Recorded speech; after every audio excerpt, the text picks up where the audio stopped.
80년대 후반 가요계를 주름잡았던 트롯 4대 천왕 중 맏형 현철의 타계 소식이 전해지며 가요계는 큰 슬픔에 잠겼는데요. 그런 와중에도 몹쓸 가짜뉴스가 돌며 슬픔을 배가시키고 있습니다. 고인의 마지막 가는 길에 무슨 일이 일어난 것일까요? 트롯 가수라면, 그것도 트롯 암흑기에 데뷔했다면 누구나 무명 시절을 거칩니다. 현철은 27세던 1969년 무정한 그대를 발표하며 데뷔했습니다. 남진과 나훈아의 시대에 데뷔한 현철은 별다른 주목을 받지 못했죠. 1974년 솔로 활동을 중단하고 부산으로 내려가 그룹 현철과 벌떼들을 결성해 활동을 시작했습니다. 시대 흐름에 맞춰 팝송을 리메이크해 부르는 그룹이었는데 역시 성공을 거두진 못했습니다. 가수 데뷔 10년이 넘었지만 현철은 그때까지도 새빵살이를 할 만큼 어려운 무명의 나날을 보내야만 했습니다. 1980년 현철과 벌떼들 해체 후 다시 솔로 활동을 시작한 현철은 1982년 첫 히트곡을 얻는데요. 안즈나 서나 당신 생각입니다. 그렇다고 바로 스타덤에 오르지는 못했습니다. 무명 가수의 첫 히트곡에 TV 출연 기회가 주어지지 않았던 것이죠. 라디오에선 큰 인기를 끌었지만 TV 출연은 쉽지 않아 당시의 현철은 얼굴 없는 가수였습니다. 1983년부터 본격적인 트롯 가수로 변신한 현철은 사랑은 나비인가봐를 발표한 후 비로소 스타덤에 오릅니다. 1984년에는 신행일의 청춘을 돌려다오를 리메이크해 큰 사랑을 받았는데 나훈아의 부탁으로 1985년에 이 노래를 함께 불러 더 큰 사랑을 받았습니다. 1988년 불후의 명곡인 봉선화 연정을 발표해 1989년 KBS 가요대상을 수상했습니다. 이즈음부터 송대관, 태진아, 서른도와 함께 트롯 4대 천왕이라 불리기 시작했고 1990년 싫다 싫어도 큰 사랑을 받으며 2년 연속 KBS 가요대상을 수상했습니다. 인기는 1990년대에도 그대로 이어졌습니다.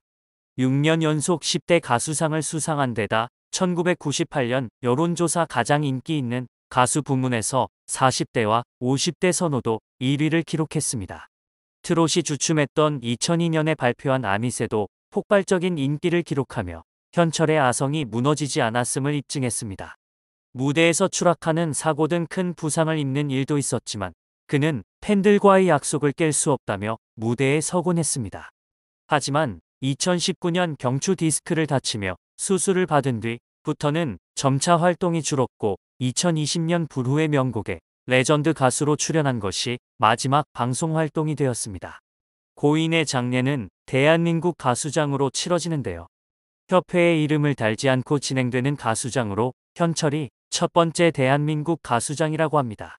현철을 향한 동료와 후배 가수들의 애도 물결 또한 이어지고 있는데요.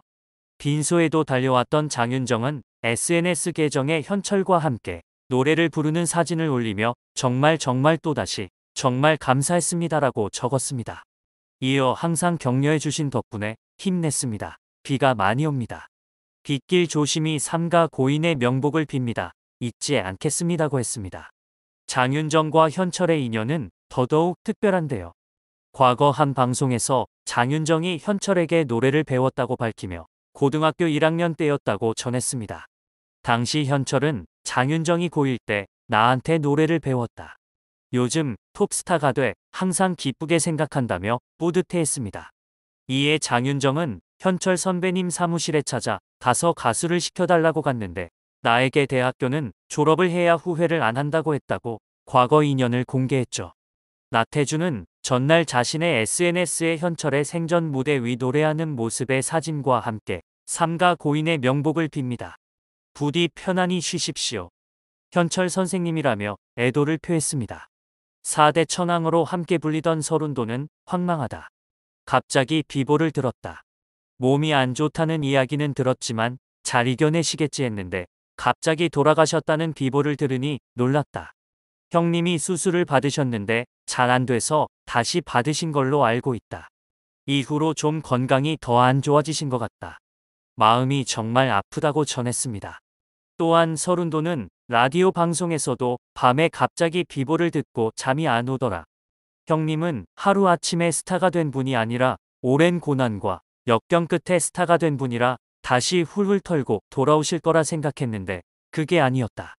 깜짝 놀랐다고 안타까운 심경을 전했습니다. 태진아는 전화 인터뷰에서 정말 가요계에 큰 별이 하나 졌다.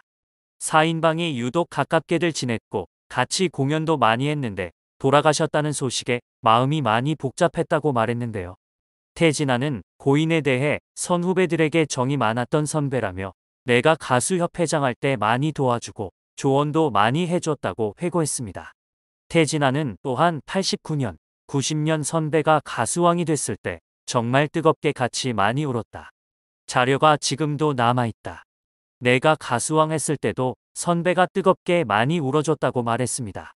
태진아는 정말 좋은 선배인데 아쉽고 안타깝다. 어떻게 보면 아직 돌아가실 나이가 아닌데 오랜 투병을 하시다가 아깝게 돌아가셨다. 최근까지 못 만나 뵈었다. 한번 찾아뵈려고 했는데 연결이 잘 안 되더라. 3. 40대 때 서로 만나서 활동했던 선후배들인데 거의 반세기 넘는 세월을 같이 살아온 선후배들인데 그래서 더 안타깝고 마음이 그렇다고 전했습니다. 송대관은 생전 고인에 대해 히트곡도 많고 남자답고 통솔력이 강하다고 말했는데요. 현철의 무명 시절부터 인연을 이어온 송대관은 현철 씨하고는 추억이 많다. 현철 씨가 서울 올라오기 전에 부산에 살았는데 부산에 갈 일이 있으면 같이 밤늦게까지 막걸리를 마셨다. 그리고는 현철 씨 집에 가게 됐는데 잠자고 눈 뜨고 보니까 집이 산 밑에 논두렁 옆에 있더라.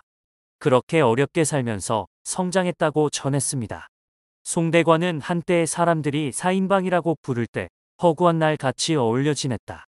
프로그램을 같이 하니까 방송국 가면 매일 만나고 식사하고 그랬다. 그런 생활이 영원할 줄 알았는데 안 그렇더라고 씁쓸한 마음을 드러냈는데요. 송대관은 고인과 마지막 추억에 대해 가요 무대를 끝으로 못 봤다. 녹화할 때 사모님이 모시고 왔더라. 그게 벌써 3, 4년 전인 것 같다. 이후로 노래 못한 지가 몇 년 됐다. 빈소엔 내일 가보려고 한다고 전했습니다. 빈소에도 동료들의 발길이 이어졌는데요. 서른도, 진성, 강진, 주현미, 김흥국, 박상철, 현숙, 장윤정, 장민호 등이 빈소를 조문해 고인의 마지막 길을 배웅했습니다. 또 윤석열 대통령, 유인촌 문화체육관광부 장관, 가수 송대관, 나훈아, 김연자, 영탁, SM엔터테인먼트 장철혁 타경준 공동대표 등은 화환을 보내 추모의 뜻을 전했습니다. 빈소를 찾은 강진은 항상 웃는 모습으로 후배들을 맞아주시던 모습이 앞으로도 그리울 것이라며 저도 선배도 당시라 행사나 방송에서 뵈면 집안이다 하시며 손을 잡고 예뻐해 주신 모습이 좋았다고 회고했는데요. 김은국은 1989년 호랑나비로 활동할 당시 형님과 가요 순위 프로그램에서 대결하던 사이였다. 형님이 그해 KBS 가요대상에서 가수왕을 받자 같이 껴안고 울었던 기억이 난다고 돌아봤습니다. 그러면서 형님의 생전 마지막 방송이 제가 진행하던 불교방송 라디오였다. 다 이겨내고 건강한 모습으로 팬들 앞에서 노래하실 줄 알았는데 이렇게 떠나시는 모습이 가슴 아프다고 말했습니다. 한편 안타까운 소식에도 가짜뉴스가 퍼지고 있는데요. 장례식장에 후배 영탁은 갔지만 임영웅은 가는 것을 거부했다. 발인식에 낯선 여성이 나타나 난리를 쳐 아내가 혼절했다. 화장터에서 재산으로 아들, 딸들과 아내, 며느리 등 다툼이 있었다 등 출처를 알 수 없는 이야기들이 퍼지고 있습니다. 이런 확인되지 않은 이야기들은 모두 가짜뉴스로 걸러낼 필요가 있습니다. 현철은 가족들이 함께한 가운데 편안하게 눈을 감았다고 유족은 전했는데요. 또한 고인이 항상 노래에 대한 열정을 잃지 않았다고 기억했습니다. 그곳에서는 부디 더 이상의 어떤 아픔도 없이 원 없이 노래를 부르며 편히 쉬시길 바라겠습니다.